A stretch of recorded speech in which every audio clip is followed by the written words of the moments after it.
Hello friend, कैसे हैं आप लोग। मैं जानता हूँ आप लोगों के सामने काफ़ी दिन बाद आया हूँ, वो भी एक वीडियो लेकर। और आप सभी को तो पहले से ही पता है क्या इसका रीज़न था। चलिए वीडियो स्टार्ट करते हैं। जैसा कि आपने प्रेस पार्ट में देखा था किस तरह से परवीन और काकू का झगड़ा हो जाता है। उसके बाद परवीन अपने घर चला जाता है और घर पहुंचने के बाद वह क्या देखता है कि उसकी मॉम उसके डैड को डांट रही है और उसके डैड इसके लिए उससे माफ़ी भी मांगते हैं उसकी मॉम से। उसके डैड के चले जाने के बाद मिस्सो की मॉम बताती है कि मुझे उनकी सेहत की चिंता है, इसलिए मैं उनको डांटती हूँ। और ये सब सुनकर मिस्सो एकदम हैरान हो जाता है, क्योंकि कहीं ना कहीं पापो भी मिस्सो का इसी तरह से ख्याल रखती है। लेकिन मिस्सो इस बात को बिल्कुल नहीं समझता और वह सोचने पड़ जाता है। उसके बाद सीन दिखाया जाता है पाको के घर का। पाको अपने घर पहुंच जाती है, जहां पर वह परवीन के बारे में जोर जोर से चिल्लाने लगती है कि मैं आज के बाद परवीन से कभी बात नहीं करूंगी। और पाको की बात सुनकर उसकी रोबोट कोई भी रिएक्शन नहीं देती और उसके हाथ में एक लेटर थमा देती है, जिसे देखकर पाको एकदम से चौंक जाती है। पाको जैसे ही उस लेटर को हाथ में लेकर ऐसे ही खोलती है तो वो एकदम से चौंक जाती है। अब आगे पाको कहती है ये तो मिस्सो के स्कूल के टीचर ने भेजा है मुझे। तो पाको की बात सुनकर उसकी रोबोट कहती है हाँ उन्होंने भेजा है, वो चाहते हैं तुम उनके साथ मतलब उन सभी बच्चों के साथ पिकनिक पर जाओ। और रोबोट की बात सुनकर पाको कहती है मैं चली तो जाऊंगी लेकिन। तो रोबोट कहती है लेकिन क्या। तो रोबोट की बात सुनकर पाको कहती है तुम तो जानती हो कि मिस्सो उसी स्कूल में पढ़ता है और जब मैं वहाँ सुमेरे बनकर जाऊँगी तो वो मुझे मिलेगा और मैं उसे देखकर बिल्कुल बर्दाश्त नहीं कर सकती। और पाको की बात सुनकर रोबोट कहती है इसमें क्या, तुम तो पहले भी कई बार मिस्सो से झगड़ा कर चुकी हो, इस बार ऐसा क्या हो गया। और रोबोट की बात सुनकर पाको उसे बताने लगती है कि हुआ क्या है। तो सीन दिखाता है उस समय का जहाँ पर पाको और परवीन का झगड़ा शुरू हुआ था। पायान की बात सुनकर पाको काफ़ी खुश थी कि परवीन ने उसे खाने के लिए इनवाइट किया है, क्योंकि पहली बार ऐसा हुआ था कि मिस्सो ने किसी लड़की को इनवाइट किया था, वो भी खाने के लिए।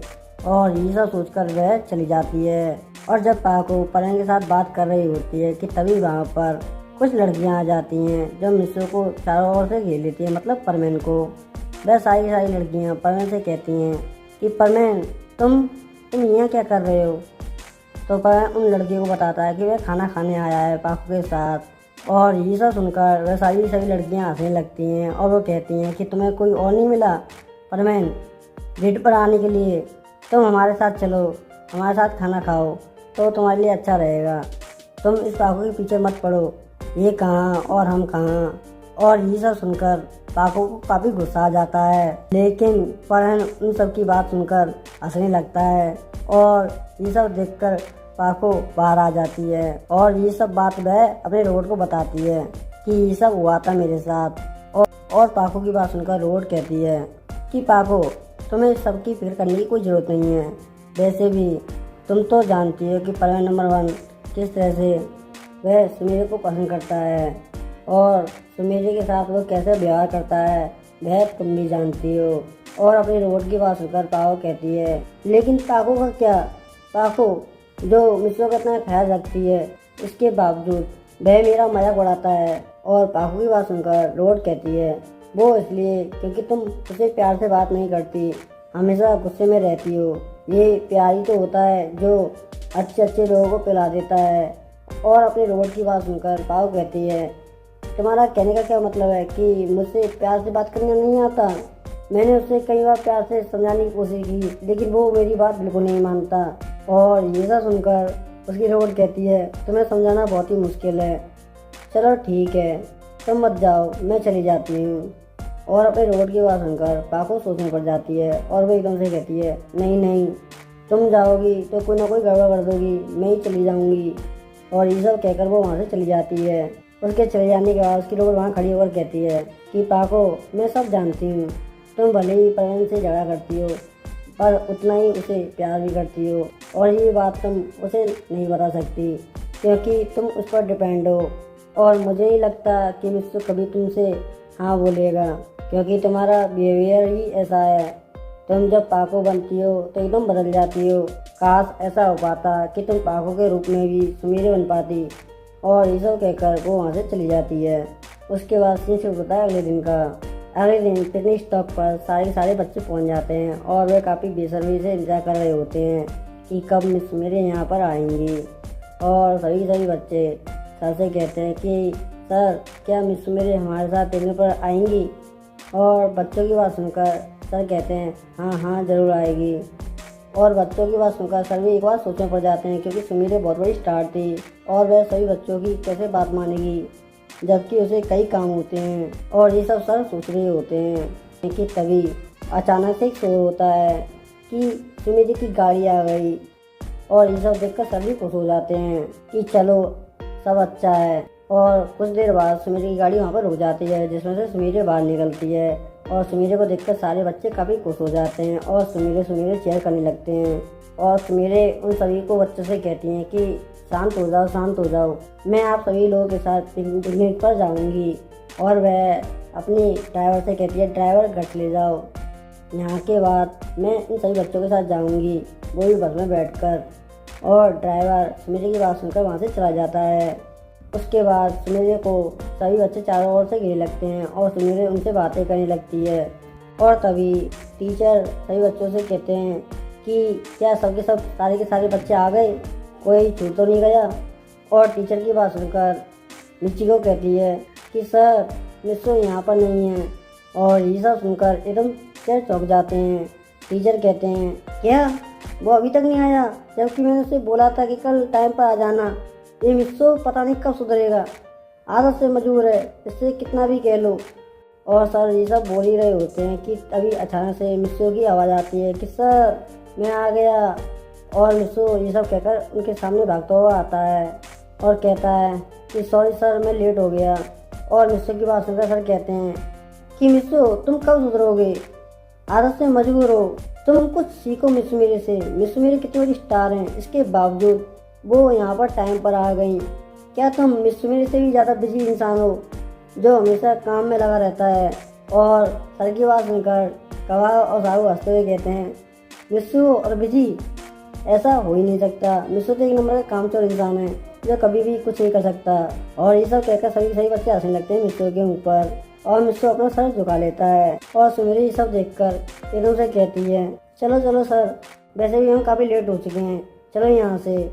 और सुमीरे की बात सुनकर टीचर भी कहते हैं हाँ सुमीरे आप ठीक बोल रही हैं। और वह सभी बच्चों से कहते हैं सभी बच्चे बस में बैठ जाओ। और सभी बच्चे सर की बात मानकर बस में बैठने लगते हैं। सुमीरे ने जानबूझकर सर का ध्यान मिस्सू के ऊपर उठाया, क्योंकि सर उसे कुछ ज़्यादा ही डांट रहे थे। उसके बाद सभी बच्चे बस में बैठ जाते हैं। उसके बाद साबू कार के पास दौड़ता हुआ जाता है और बैठने की कोशिश करता है उसके बगल में कि तभी कबाब उसे धक्का दे देता है, जिस धक्के की वजह से साबू नीचे गिर जाता है। और वह कबाब गुस्से में कहता है कि तुम मेरे बगल में नहीं बैठोगे, मैंने ये सीट मिस सुमीरे के लिए खाली रखी है। और बाकी बच्चों से भी बोल दिया है कि कोई भी अपनी सीट खाली नहीं रखेगा, कोई भी मिस सुमीरे के लिए कोई सीट नहीं देगा। मिस सुमीरे मेरे बगल में आकर ही बैठेगी, कोई और नहीं। अगर उसने ऐसा किया तो उसकी खैर नहीं, मैं उसे नहीं छोड़ूंगा। लेकिन साबू उसे कुछ बताने के लिए बोल पाता उससे पहले सुमीरे आ जाती है। और सुमीरे को देखकर वह एकदम शांत हो जाता है। और सुमीरे चारों ओर नजर लगाकर देखती है कि बस में कोई सीट खाली है या नहीं। लेकिन कबाब के डर के मारे किसी ने अपनी सीट खाली नहीं रखी और ऐसे ही बैठ जाते हैं। अभी सुमीरे को एक खाली सीट दिखाई देती है, जिसे देखकर वह आगे बढ़ने लगती है। और सुमीरे को आता हुआ देखकर कबाब एकदम से कहता है आइए सुमीरे, मेरे बगल में बैठ जाइए, आप भी के लिए तो ये सीट खाली रखी है मैंने। और वह ये सब बोल रहा होता है कि तभी सुमीरे एकदम से कबाब के पास आती है और मुड़ जाती है और वह मिच्चिको के बगल वाली सीट के पास बैठ जाती है। और ये सब देखकर कबाब एकदम चौंक जाता है। कबाब एकदम से कहता है ये कैसे हो सकता है। और तभी साबू एकदम से उसके पास आते हुए कहता है कि कबाब, मैं तुम्हें यही तो समझाने के लिए आया था कि मिच्चिको की बगल वाली सीट खाली है, लेकिन तुमने ये बात मेरी नहीं सुनी, मुझे खामा धक्का दे दिया मेरे कुछ कहने से पहले ही। तुम तो स्कूल में हमेशा मिच्चिको के पीछे पड़े रहते थे, लेकिन आज तुमने मिस सुमेरे के चक्कर में मिचिको पर बिल्कुल भी ध्यान नहीं दिया। इसी वजह से मिस सुमेरे मिचिको के बगल में बैठ गई और साबू की बात सुनकर कबाब गुस्से में एकदम से कहता है चुप हो जाओ और उसे पंच मारता है। इस पंच को लगने के बाद साबू कहता है अब गुस्सा करने से क्या फ़ायदा, जिसे बैठना था वो बैठ गया, अब तो तुम मेरे साथ ही बैठोगे। और साबू की बात सुनकर कबाब कहता है तुम बहुत बेशरम हो, इतना सब हो जाने के बाद तुम मेरे साथ बैठना चाहते हो। किसी ने सच कहा है जब किस्मत में ही लिखी पनौती तब तक मेरी लाइफ में आती रहेंगी इसी तरह की चुनौती, क्या करूं मैं तेरा। और ये कहकर वह बैठ जाता है और साबू उसके बगल में बैठ जाता है और कहता है कबाब शांत हो जाओ। कबाब कहता है हाँ साबू तुम एकदम ठीक कह रहे हो, मैंने मिचिको पर बिल्कुल भी ध्यान नहीं दिया। वैसे भी मिस मेरे हमारे स्कूल में कौन सा रोज आती हैं, शायद इसी कारण मैंने उन पर ध्यान नहीं दिया, मतलब मिचिको पर। और ये सोचकर वह अफसोस कर रहा होता है। उसके बाद सुमेरे को दिखाया जाता है, सुमेरे मिचिको के बगल में बैठ जाती है और वह उससे बातचीत कर रही होती है कि तभी सुमेरे को एक ख्याल आता है कि उसने मिसो की मदद की जब टीचर उसे डांट रहे थे, जबकि वह उससे इतना नफरत जो करती है, उसने ऐसा क्यों किया। और वो एकदम से कहती है कि मैंने आखिर उसकी मदद क्यों की, मैं हर बार क्यों भूल जाती हूँ, ये हमेशा मेरे साथ ऐसा ही करता है, जबकि ये मेरे साथ हमेशा गलत करता है। और ये सब कहकर वह उसे देखने लगती है। वह देखती है वह एकदम चुप बैठा है। दरअसल मिसो टीचर के बगल में बैठ जाता है क्योंकि वहाँ पर कोई और सीट खाली नहीं थी, इसलिए सर ने मिसो को अपने बगल वाली सीट पर ही बैठा लिया। और उसके बाद सुमेरे मिसो को देखते देखते अंदर ही अंदर कहीं खो जाती है, पता नहीं कहाँ, और बस स्टार्ट हो जाती है। और वह सभी के सभी बच्चे आपस में बातचीत करने लगते हैं और सभी के सभी बच्चे बस स्टार्ट हो जाने के बाद एकदम हल्ला मचाने लगते हैं और कहते हैं चलो पिकनिक पर। और टीचर कहते हैं कि बच्चों शांत हो जाओ, अभी हम पिकनिक पर नहीं पहुँचे हैं, पिकनिक पर पहुँच जाओ तो बहुत ज़्यादा मज़ा आएगा, वहाँ पर जितना शोर मचाना है उतना मचा लेना, लेकिन यहाँ शांत हो जाओ। और टीचर की बात सुनकर सभी बच्चे शांत हो जाते हैं और ऐसा ही करते करते बस पिकनिक पर पहुँच जाती है। और उसके बाद सभी बच्चे बस से नीचे उतरते हैं और एक एक कर कर चारों ओर देखने लगते हैं कि वह जगह काफ़ी सुंदर है। और सुमेरे काफ़ी खुश थी क्योंकि उसे कई दिनों बाद छुट्टी मिलने के बाद वह सभी लोगों के साथ घूमने का मौका मिला, वरना उसे कहीं मौका नहीं मिलता है अपने काम से। और उसके बाद सभी बच्चे मिस सुमेरे को चारों ओर से घेर लेते हैं और कहते हैं कि मिस सुमेरे आप हमारे साथ खेलिए। तो सुमेरे उन सभी बच्चों की बात सुनकर कहती है हाँ हम खेलेंगे। और वह उन सभी बच्चों के साथ खेलने लगती है और खेलते खेलते काफ़ी थक जाती है। और वह सारे